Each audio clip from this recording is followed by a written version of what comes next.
From Hollywood, it's time now for John Lund as Johnny Dollar. Dollar, my name's Younger. Lieutenant Walt Younger. I'm with the Marigold Police. Marigold Police? I guess maybe you never even heard of my little town, about 50 miles to the north. Oh, yeah, sure. I understand you're a pretty good friend of Joe Hickey's, Mr. Dollar. Joe Hickey? Yeah, I know Joe. Used to do a little work for me now and then. That all? Well, yeah. Why? Joe was killed last night, Mr. Dollar. Shot to death. Found his body this morning. I'm sorry to hear that, Mr. Younger. Anything I can do? If you could get away for a couple of hours and come on up here, we'd sure appreciate it. Sure, I'll come up, Mr. Younger.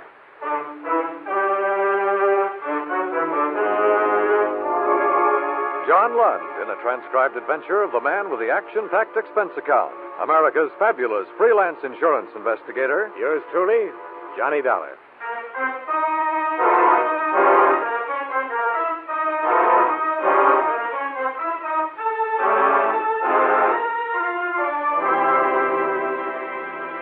Expense account submitted by Special Investigator Johnny Dollar to Chief of Police, Marigold, Connecticut. The following is an accounting of expenditures during my investigation of the Marigold matter. Expense account item 1, $2, bus fare and incidentals, Hartford to Marigold, which turned out to be a little village settled in a sloping valley that was white and clean with fresh snow. A local citizen in galoshes and sheepskin jacket told me that the building that looked like a bookshop was the police station. And sure enough, it was. And two men who looked like anything but policemen greeted me. Hello, Mr. Dollar. I'm Walt Younger. I talked to you on the phone. And I'd kick Sergeant Cherry. Mr. Dollar? Sergeant Cherry. Have a chair. Thanks. Nice of you to meet Mr. Dollar. It's about Joe Hickey. Well, sir, he's been murdered. We don't know why or who did it. How well did you know him, Mr. Dollar? Oh, he did some legwork for me when he lived in Hartford. I see. Here. This was on him. It's for you.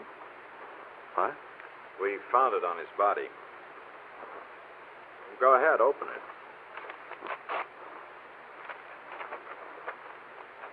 What's it say? Hi, Johnny. How are you? Good, I hope. I'm in the loan business up here now. You ought to come to see me. Besides, there are some funny things going on. And I could use some help from you for a change. Could you come up and give me a hand? Regards, Joe Hickey. Dated yesterday. Guess he never got to mail it. Yeah. When'd you hear from him last?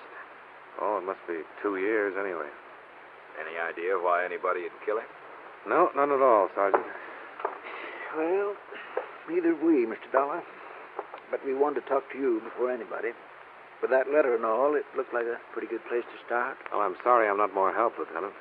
Wish I were. Would you like to be? Yeah, I would. Cherry and I are the only cops on the Marigold force outside of 4 kids we got in uniform. We've never had a murder here, Mr. Dollar.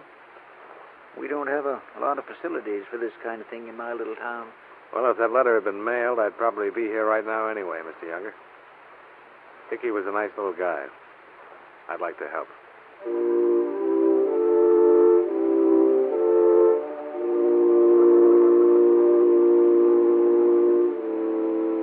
Sergeant Cherry stayed at the station while Lieutenant Younger and I drove out in the cold, crisp day to the scene of the murder. A bend in the road about a mile out of town.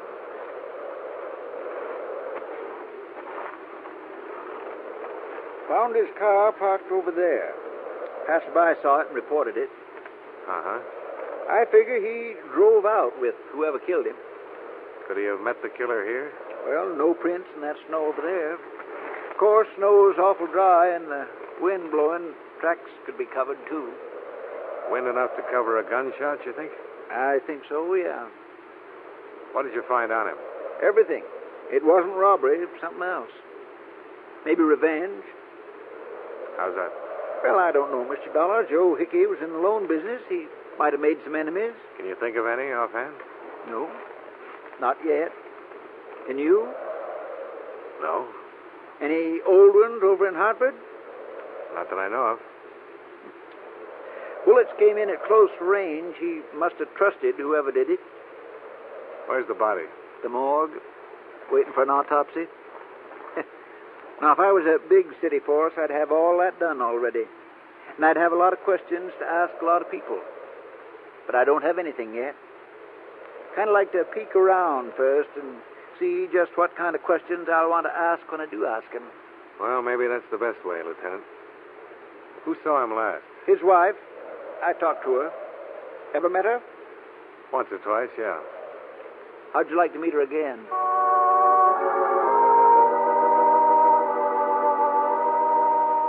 I didn't want to particularly, but I had a feeling that old Walt Younger wanted me to. He waited for me in the car as I went in to see Joe Hickey's widow. She'd aged a bit since my days, but not too much. It was sweet of you to come all the way out here, Johnny. I'm glad you're here. It's nice to see you again, Pat. I'm sorry the circumstances are what they are. Johnny, I can talk to you, can't I? Why, sure, Pat. What is it? Oh, I feel so awful. Joe and I hadn't been exactly hitting it off lately. I'd been thinking of divorcing him for some time. Uh-huh. Would he give you one? Well, no, not exactly. Oh, stop it, Johnny. Don't look at me like you're a policeman or something. You don't think I had anything to do with killing him, do you? I didn't say that. Well, you looked it. Well, I didn't mean to. Just that I haven't seen him for a couple of years, and all of a sudden he's been murdered. So I'm here asking about it. Johnny, he was my husband. And a second ago, you were telling me you were thinking of divorcing him. Did you love him? I didn't love him. I didn't hate him. Don't, Johnny, not to me. Where were you last night, Pat, while he was out being killed? Here, alone. He left about 8 o'clock and said he had some business to attend to. He never came back. Anybody call you? Anybody drop in and see you, Pat? No. Did he happen to tell you why he was sending for me? No. Did he mention my name at all? No. Johnny. What? I've done nothing wrong. I'm sorry, Pat. I didn't think you'd mind the questions from me. Well, I do. Somebody's going to have to ask them sooner or later. I'd rather it wasn't you. I thought you were my friend. I am.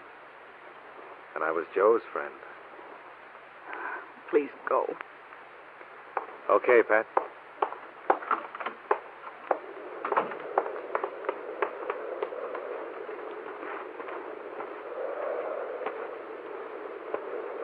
Well, that didn't take long.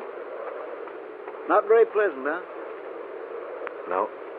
Murder never is. Come on, get in. Am I doing your dirty work for you, Lieutenant?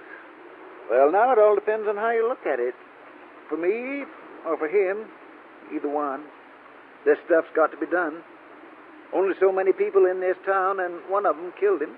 Left him there in the cold snow. I'd like to know who 'tis. Yeah, so would I. Well, what now? You just talked to the nearest of kin, and last one to see him alive. I was hoping you'd map out the next move. Who do you work with? You got a girl helping him in the office. Maybe she can help us. Maybe she can.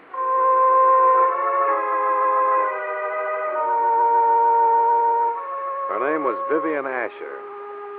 And like most of the people in town, she'd heard about the murder, was frightened about it, and didn't want to talk too much about it. What? I said, can you think of anybody who might have wanted to kill Joe Hickey?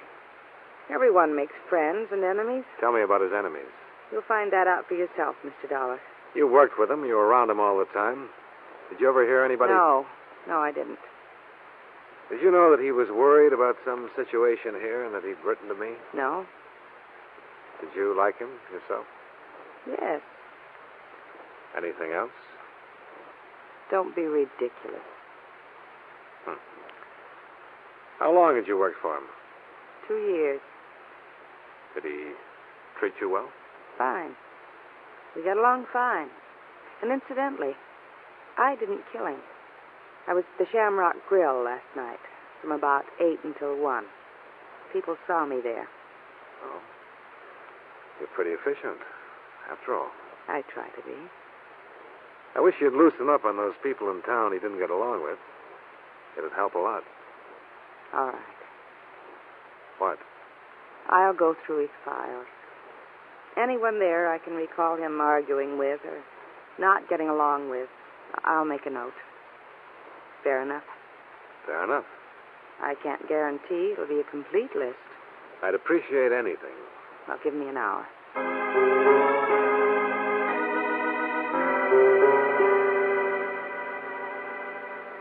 I could think of a lot more questions I wanted to ask her, but I was more anxious to see what kind of list she'd get up for me.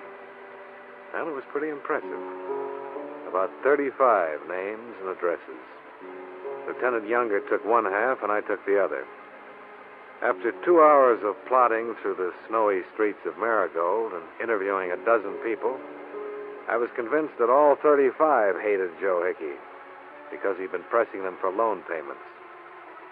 An occupational hazard, I guess. But I was also convinced that none of them hated him enough to kill him.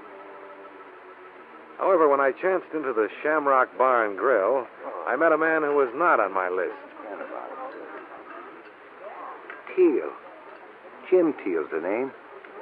Sure, I knew Joe Hickey. What about him? Trying to find out who killed him. Oh, yeah? You don't seem much interested, Mr. Teal. Why should I be? He was a bum when he was alive. Being dead doesn't make him any better. Yeah, you've got a point there. But why was he a bum when he was alive? Lousy shark. That's what he was, a thief. Did he steal from you? He tried to. Yeah? When was this? Why, just last week. He came to me with a paper and said that I owed him $235 on my car. He said I had to pay it or he'd take my car away from me. I told him he was crazy. Well, if you owed him the money, he wasn't stealing. You don't get it, fella. I didn't owe him any money, not a dime. What? I paid off that loan months ago. You were just trying to pull something, that's all. Other people tell you the same thing. I've talked to quite a few others. None of them have told me anything like this. Then you haven't talked to enough people. What did you do when he tried to repossess your car? I told him to get away or I'd take care of him. And what happened? I hit him. As I remember Joe, he was about 140, dripping wet. What are you, 180? 87, mister. And it was all my pleasure. Yeah. Especially when he came back a couple of hours later and told me it was all a mistake. Imagine that squirt. Doing his best to beat me out of some money, then coming back and apologizing for it when he couldn't get away with it. Ever occur to you that he had made a mistake? What loan company makes a mistake? They invented bookkeeping. Mr. Teal glowered a few long seconds, chewed on a toothpick, and let me know more of what he thought of Joe Hickey as a person. I'm afraid I wasn't listening too closely to what he had to say because I was still thinking of what he'd already said about the matter of bookkeeping. I decided I'd like to talk to Vivian Asher once more. Oh, yes. I remember Mr. Hickey did argue with him. He wasn't on the list you gave me. Well, I told you it wouldn't be complete. I'm sorry. Okay. Did you think of any others? No. Would it be possible for me to see the file on Jim Teal? Why? I'd like to know what it was all about. I can tell you. Well, tell me then. I made a mistake. And Mr. Hickey thought it was a collection. That's all. When he came back to the office, I told him about it. Doesn't it seem reasonable that such a thing could happen? Yeah. Or doesn't that policeman's mind of yours think that people can be human beings? I'm no policeman, Vivian. You're acting like one. Funny. Second person who's told me that since I've been here. I'll have to see those files. Do you have a search warrant? I suppose I can get one. Well, why don't you do that, Mr. Dollar? Yeah. Why don't I?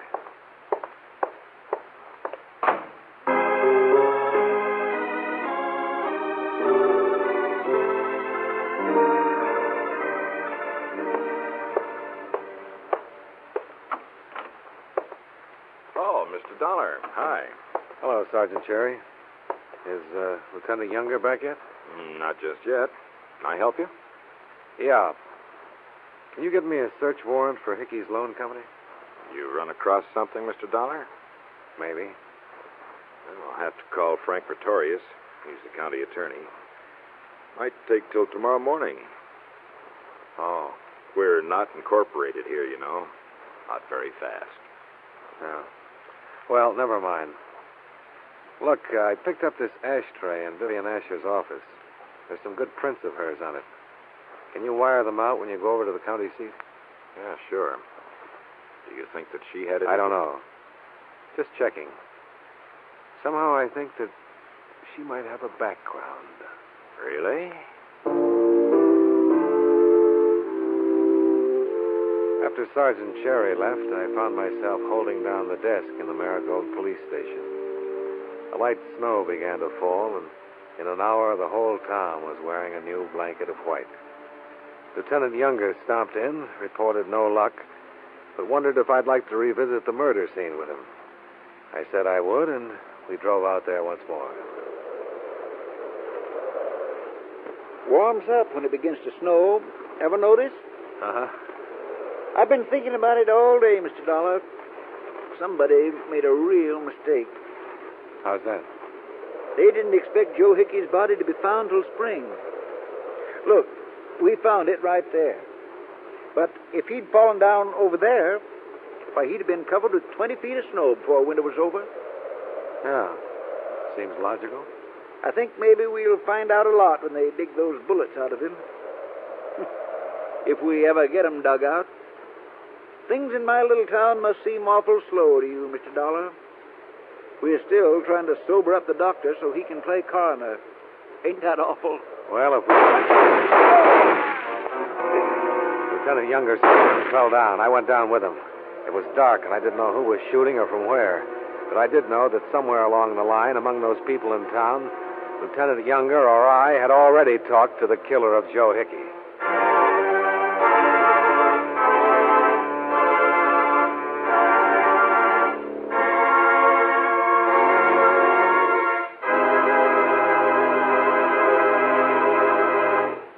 We'll return to yours truly, Johnny Dollar, in just a moment.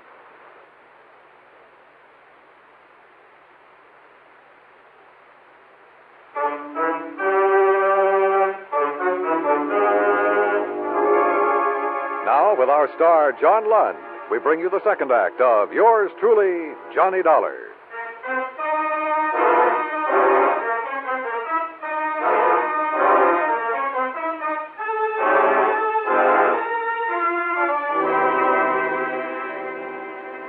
Whoever fired at us did it from the road that ran above the small ledge we were standing on. Neither one of us was armed, and there was nothing to do but stay close to the ground. When I heard a car sliding away down the road, I figured it was safe to get up. Lieutenant Younger was crumpled in the snow, his blood staining it. But he was still alive. I got one in the leg and one in the shoulder. Yeah. I better get a tourniquet on that leg. Take my belt. Oh, yeah, my tie will do. This isn't a very safe part of the country to be in, is it? No, not very. There. Now, how's that? Fine as a fiddle. You think you can make it back to the car? Give me a little help. One good thing about this, What's that? Exhibit A is in my leg. I half carried him up the path to the road and put him in the car. He didn't talk much the whole 50 miles to Hartford, where I turned him over to the medics in the emergency ward. After that, I returned to Marigold. There was one place I wanted to look at, search warrant or not. I didn't have too much trouble getting inside with a ring of passkeys. However, I didn't find much in the files that seemed important. When I jimmied open a locked drawer in Vivian Asher's desk, I came upon a good reason why she refused to let me look around. I dropped by her house to see her. What do you want at this hour? I know it's a hardship, Vivian, but it's a hard case. May I come in? All right. I've been floundering around here for almost 2 days, not knowing what I was doing or where I was going. Well, I can see. Somebody tried to kill Lieutenant Younger tonight. They nearly made the grade, and they came awful close to killing me. He's out of the picture for the moment. I'm going to do things my way. As a matter of fact, I already have. Let's start with Teal. You forgot to tell me about him, didn't you? I'm not a walking file cabinet. Did you forget on purpose? Take a look at these. You were in my desk. Yeah, I sure was. What right did you have? Why are you after me this way? I'm after some truth. This is about $8,000 worth of delinquent loans, all recommended by you. What do they have to do with Hickey's death? Nothing. Absolutely nothing that I know of. Then why did you hide them? Because I don't know who killed Mr. Hickey. I don't know what delinquent loans have to do with it. All I know is I got scared and hid all the loans that I recommended. Go on. Mr. Hickey started letting me write loans last year, and I guess I made some mistakes. Yeah, I guess you did. What do you want me to say? No matter what it is, you'll make something terrible out of it. Will I? You're all alike. You want to chase people and frighten them and make them lie just to get away from you. You're standing here with a handful of papers that make me look stupid. My boss has been murdered, and the police can make anything out of those papers. So that's why you had him locked up? That's why. You can believe it or not. Well? I'll let you know what I believe later on. Why don't you get out of here? Why don't you get out of here and leave me alone?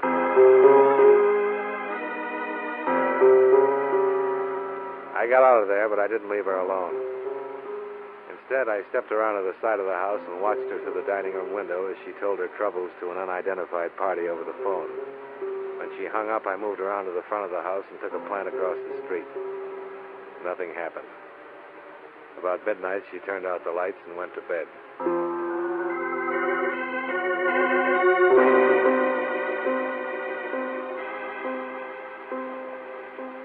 The next morning, I began to interview names at random from the loan applications I'd taken from her desk.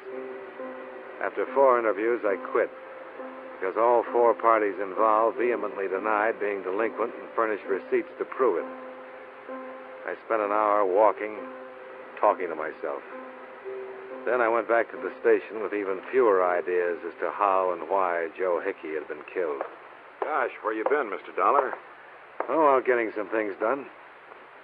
What's that? Just came in.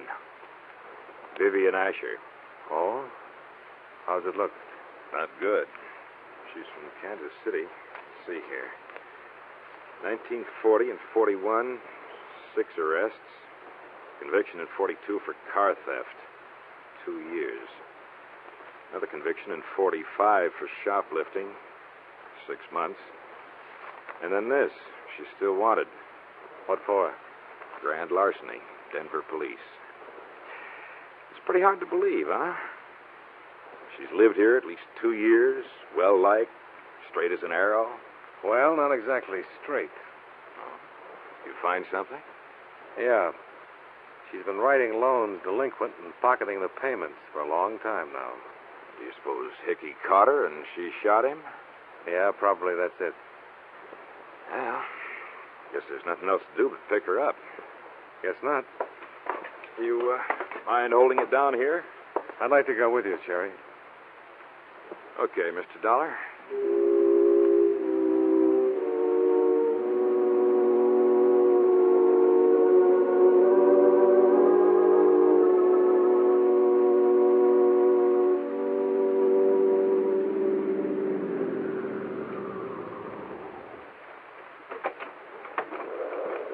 I don't think I'll take any chances with her, Mr. Dollar. No, I wouldn't. No, sir. She's been acting up quite a bit. Hickey dead. Walt all shot up. Yeah.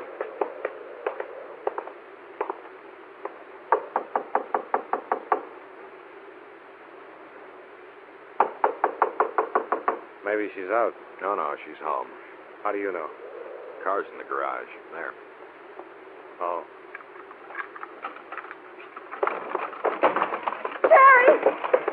Put down that gun, you crazy fool. Let go of me, Dollar. He was going to kill me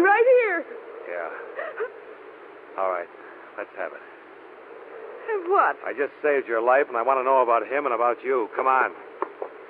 He used to be a policeman in Denver. He recognized me here and said he'd send me back.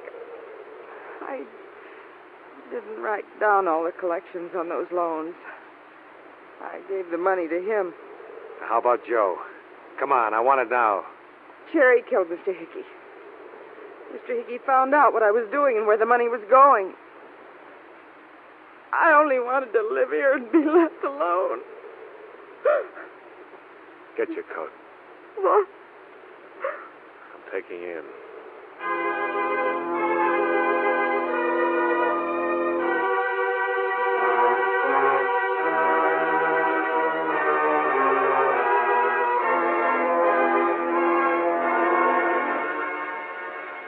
A check with the Denver police revealed that Cherry had been on the force there for a short time, then been discharged for conduct unbecoming an officer. A ballistic expert in Hartford matched slugs from Hickey's body and Walt Younger's leg. Both sets came from Cherry's .38 service revolver. He was arraigned and booked on suspicion of murder, with Vivian Asher named as his accomplice on a charge of grand theft.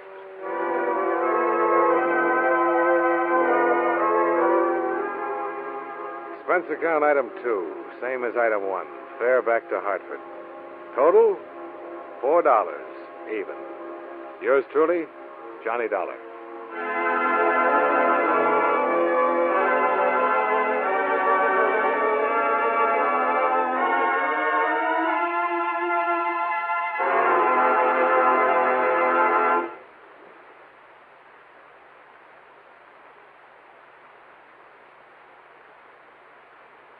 Yours truly, Johnny Dollar, stars John Lund in the title role and was written by E. Jack Newman with music by Eddie Dunstetter.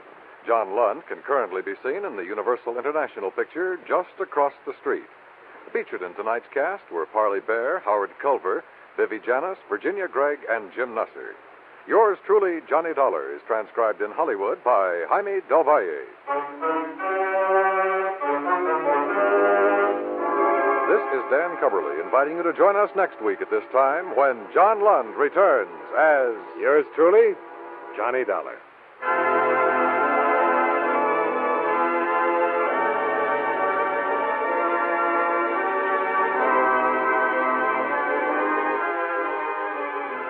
If you like your thrills to be real, your adventures to be true to life, Gangbusters is the show for you. Every Saturday night, most of these same CBS radio stations bring you this enthralling drama that names names, places, and dates in the nation's battle against crime. Oftentimes, the police official originally involved in the case narrates the story. Full of action, bravery, and realistic excitement, Gangbusters brings you new thrills straight out of life every Saturday night on CBS Radio.